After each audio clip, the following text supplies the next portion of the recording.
Hello, warm welcome to this week's edition of Politics Today. And in this programme we shall be discussing J D Vance, the US Vice President's inspirational and challenging speech where he threw the gauntlet at European leaders at the Munich Security Conference, challenging them to defend Christian values and free speech. So to unpack his speech, I'm joined today by Maureen Martin, who is actually representing the Society for the Protection of Unborn Children. Great to see you back on the programme, Maureen. And together with Derek Mortimer from Prayer for Parliament. I'll start off with you, Maureen. Before we unpack J D Vance's challenging speech that's fundamentally challenged the liberal elites in Europe and giving Christians and Conservatives hope. Just give us an update on the important work that you're doing through the ministry that is the Society for the Protection of Unborn Children in Parliament. Thank you, Simon, for having me back on the programme. Always a pleasure to be here. Likewise. Well, we continue to fight the Kim Better Assisted Suicide Bill. I have to say the bill is on life support, excuse the pun. I like that, very good. There have been very important developments recently. She has recently, I think it was last week, removed the High Court judge provision in the bill. You know, they had required a High Court judge to sign off any person that wanted to be assisted in killing themselves. She has removed that. Now, we have at least 80 plus MPs who voted for the bill, who cited that particular provision as being very important. They considered it a very safeguard. But now that provision's been removed, it's quite possible that these 80 plus MPs may change their vote.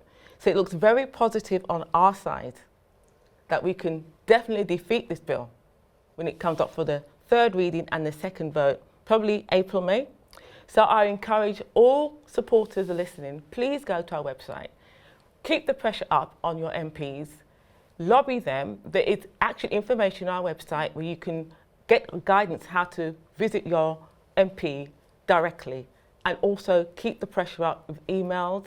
We need to make sure that we defeat this bill in April, May. Thank you. Absolutely. And of course, prayer. That's Absolutely. very powerful. And talking about prayer, we have Derek from Prayer for Parliament UK. Great to see you back on the programme, Derek. Do you kindly give us an update on what you guys have been doing in Parliament? Because I'll tell you what, our parliamentarians need an awful lot of prayer, including our government. Absolutely right. And I back up Maureen. Thank you very much for inviting me along. Yes, our parliamentarians do need our prayers. Sometimes we think it's very difficult in the situation, but we know our God is greater than anything that the enemy can post. And we see little signs of improvement. But we go in knowing that our God has the victory. We go in always, your will be done, Lord. Whatever the colour of a politician, our God is in control. Absolutely. So Maureen, firstly, we're coming up to a month since President Trump was inaugurated as America's 47th president. Share with us how he's literally shaking up the established order, that he's challenging world leaders on their conventional political thinking, and is changing the discourse here in Britain and of course in Europe as well. Absolutely, he's effectively rattled their cages, and this J D Vance speech is a perfect example of how he is really challenging them. We've been lectured for the past, since the start of the Ukraine war, how this war was, in defence of democracy. We had to throw everything at it to defend democracy, including, a slush fund. And America has been used as a slush fund to defend Ukraine, defending democracy, right? But J D Vance pointed out, well, okay, you say we should defend democracy, but where's the democracy in your own countries? Where is it? It's lacking. So he really challenged them. He threw the gauntlet down and he said, listen, we are no longer going to slush fund your projects, particularly Europe. I mean, Trump said it himself in his first term. He said, listen, you are expecting us to defend you against Russia, particularly to Germany, but you are buying cheap gas from Russia. So how does that work? Exactly. So you challenge them, you need to pay up and defend yourself. So this is the gauntlet he's thrown down. He's challenging them. There's a new sheriff in town. His name's Trump. And he's saying, listen, you have to defend yourselves. And Britain and all the other European nations have to rethink their military capability, because at the moment they're woefully inadequate. Without the United States backing them up financially and, with troops and arms, they can't defend themselves. And they have to face that reality. Yeah, I've certainly brought that out. And Derek, I mean, what a whirlwind the past month has been with President Trump back in office. I mean, firstly, we've had the kind of breaking news that he's issued so many executive orders defending Christian freedoms. We've also seen that he's also proposed taking control of Gaza. He's bringing the Israeli hostages home that have been held by Hamas ever since October the 7th, 2023. He's shaking up Denmark with his demands that he wants control of Greenland. He's then put out an announcement that he wants to change the Gulf of Mexico, has done, to the Gulf of America. He's also wanting control of the Panama Canal. And now in Europe, he's challenging European leaders in their conventional thinking when it comes to tackling the war in the Ukraine. And now we have his Vice President JD telling European leaders to defend democracy and protect Christian freedoms. Just share with us your thoughts on what has been a kind of whirlwind since President Trump has back in the Oval Office.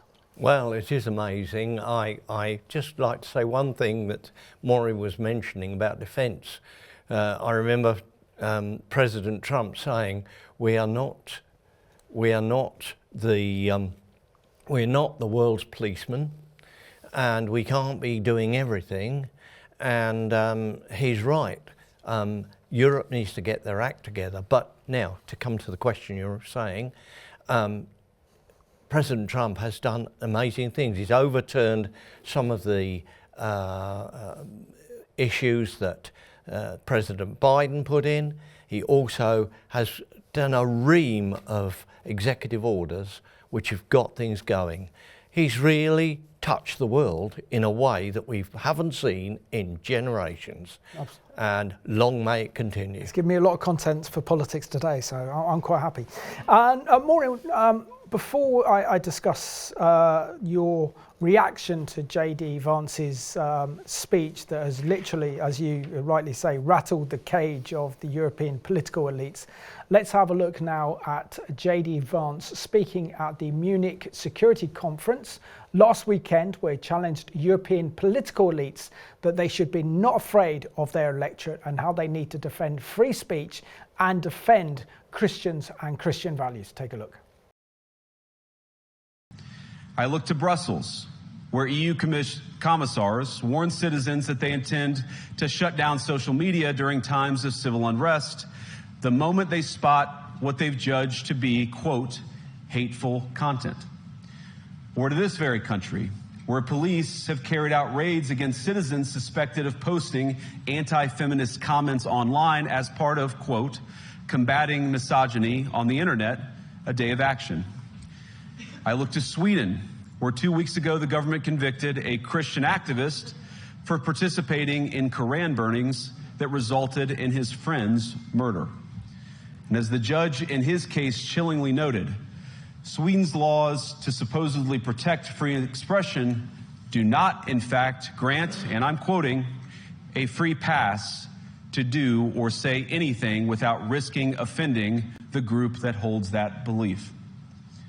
And perhaps most concerningly, I look to our very dear friends, the United Kingdom, where the backslide away from conscience rights has placed the basic liberties of religious Britons in particular in the crosshairs. A little over 2 years ago, the British government charged Adam Smith Connor, a 51-year-old physiotherapist and an Army veteran, with the heinous crime of standing 50 meters from an abortion clinic and silently praying for 3 minutes. Not obstructing anyone, not interacting with anyone, just silently praying on his own. And after British law enforcement spotted him and demanded to know what he was praying for, Adam replied simply, it was on behalf of the unborn son he and his former girlfriend had aborted years before. Now, the officers were not moved.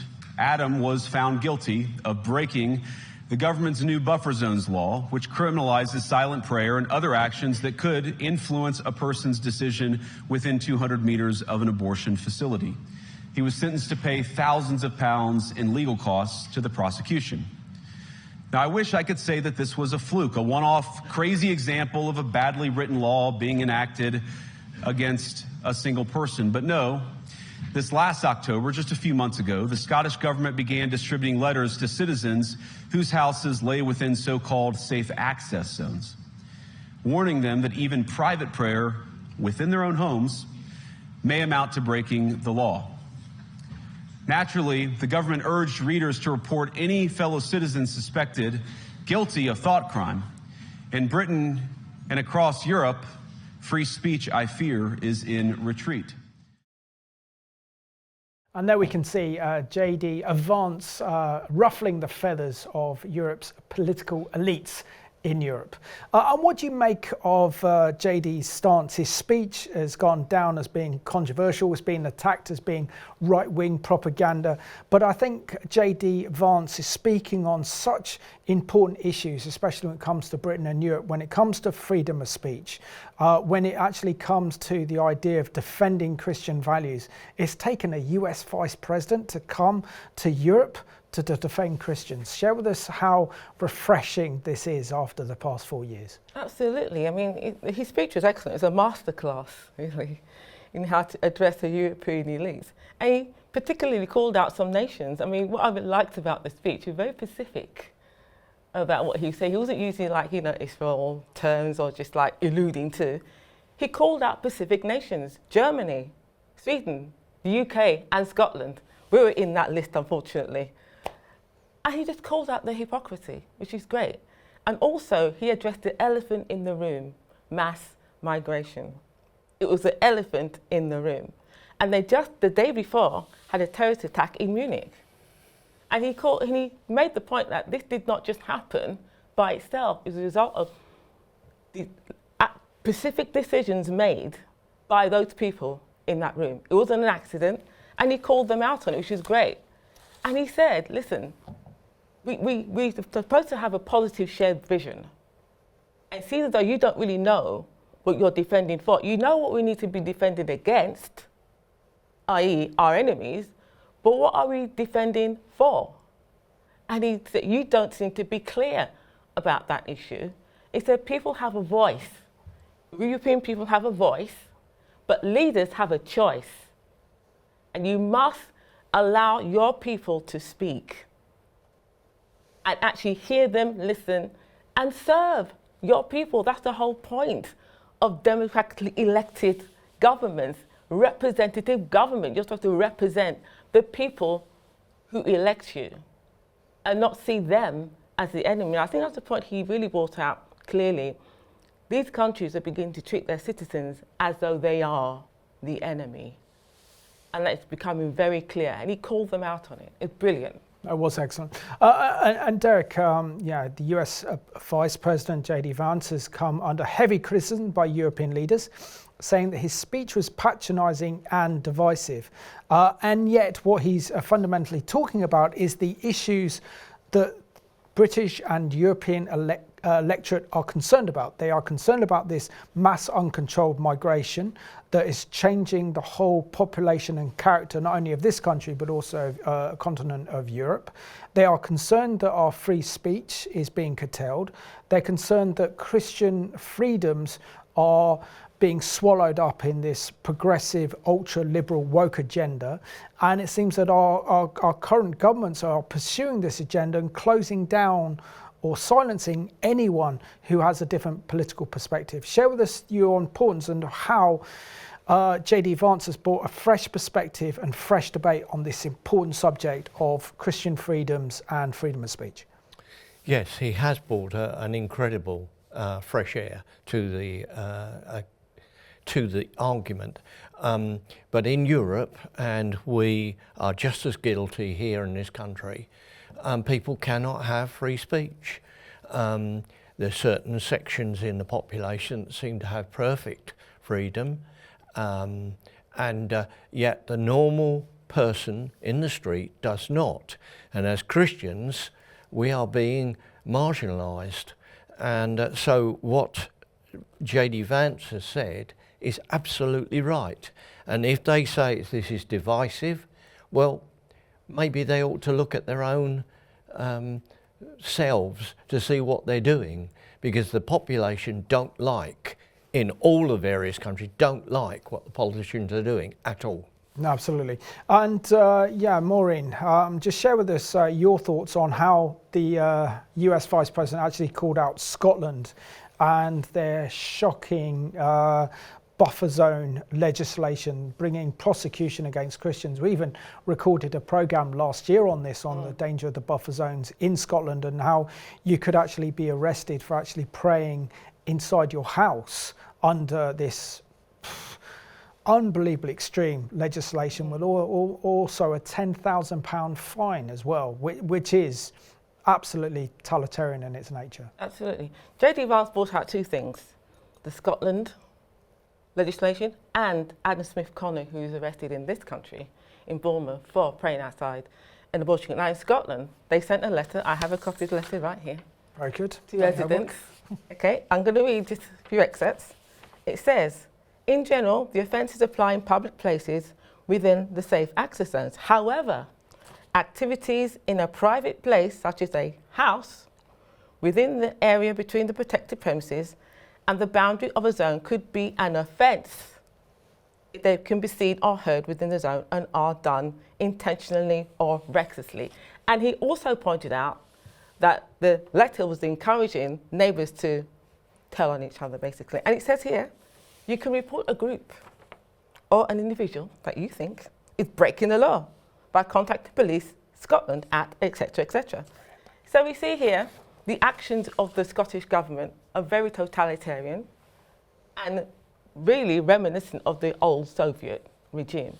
Now, Adam Smith Connor, he was actually arrested in Bournemouth. Now, this is a direct attack on Christianity.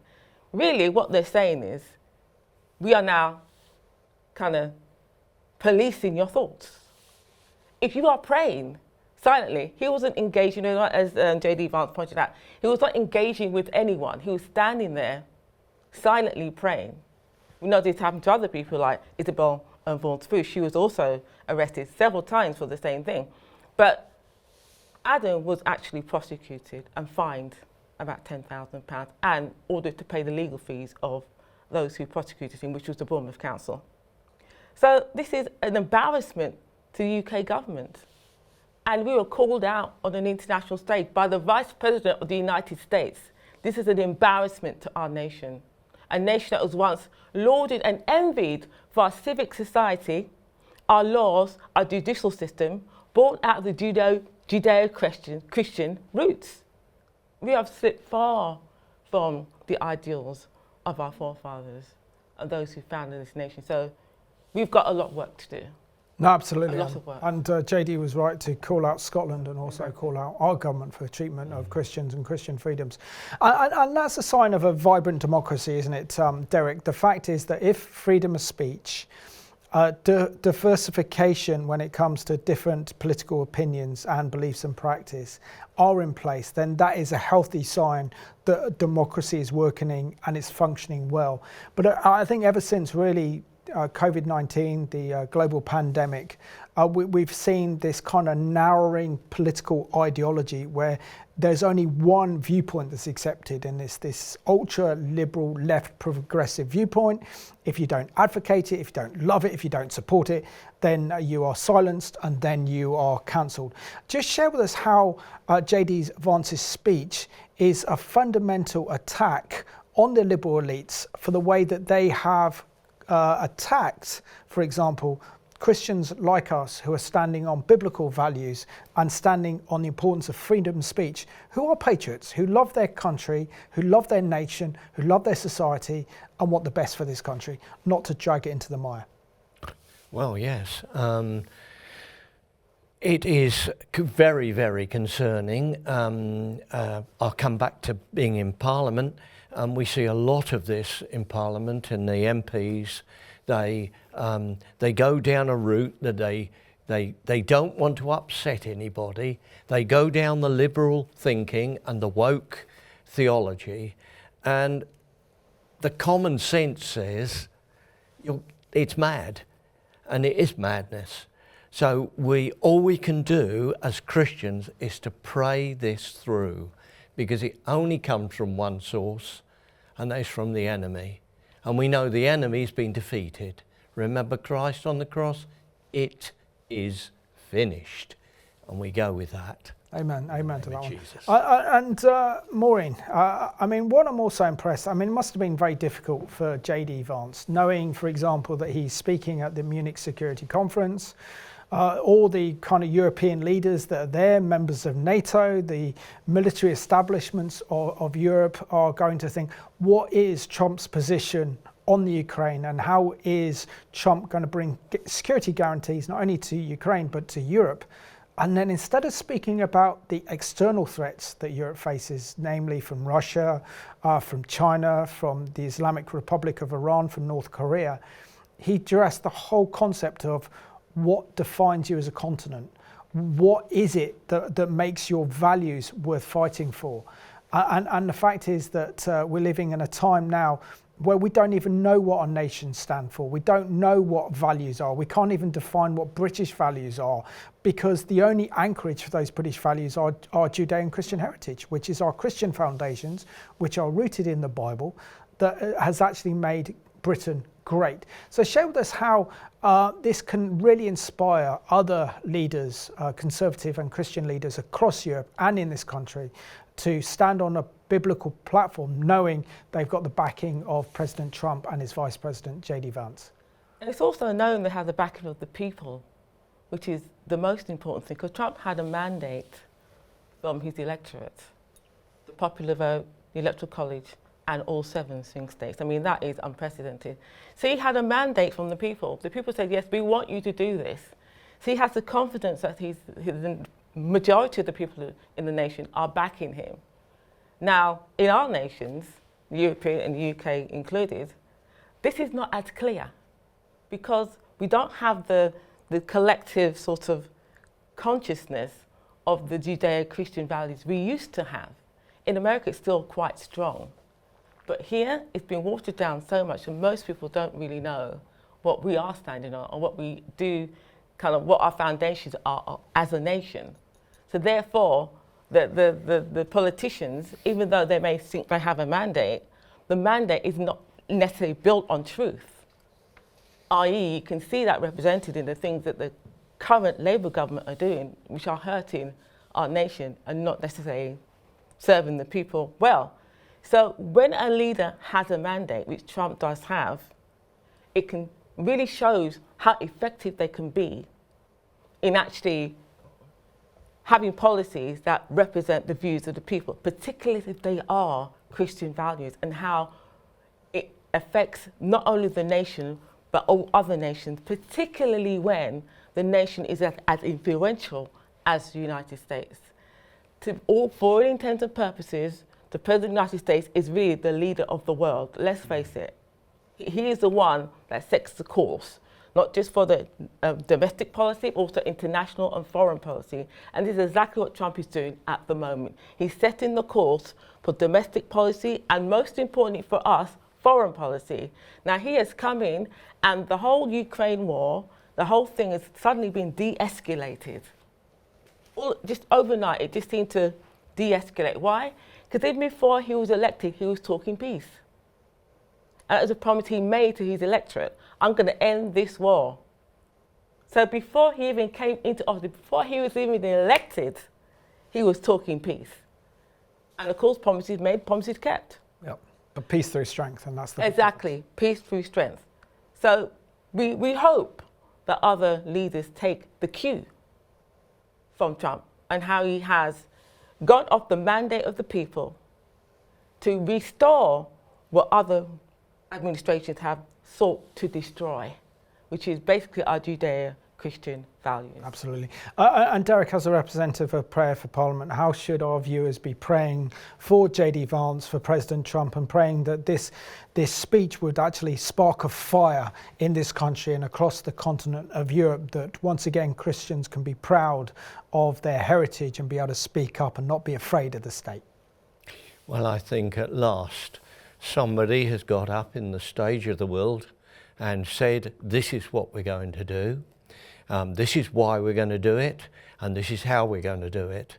And I think that both the President and the Vice President have made it very clear that the woke, the liberal theology cannot continue.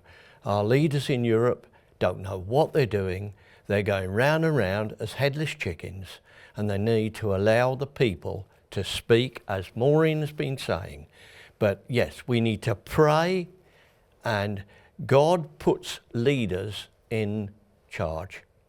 And we pray that those leaders, either they go along with what God wants, or they be removed. Absolutely.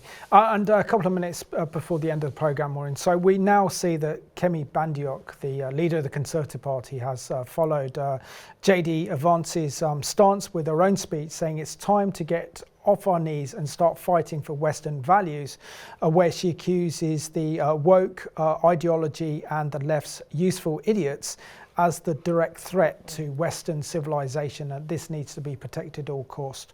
Share with us how J D Vance's speech could actually spark a kind of conservative and Christian revolution to defend free speech and also, much more important, Christian values. 30 seconds. Yeah, absolutely. I mean, JDD is basically saying to those in the room, listen, your people matter. What they say matter, what they think matters. You cannot suppress their views, because if you do, you don't have much of a democracy. So, and I hope Kemi Badenoch does kind of govern or kind of pattern her leadership on those principles.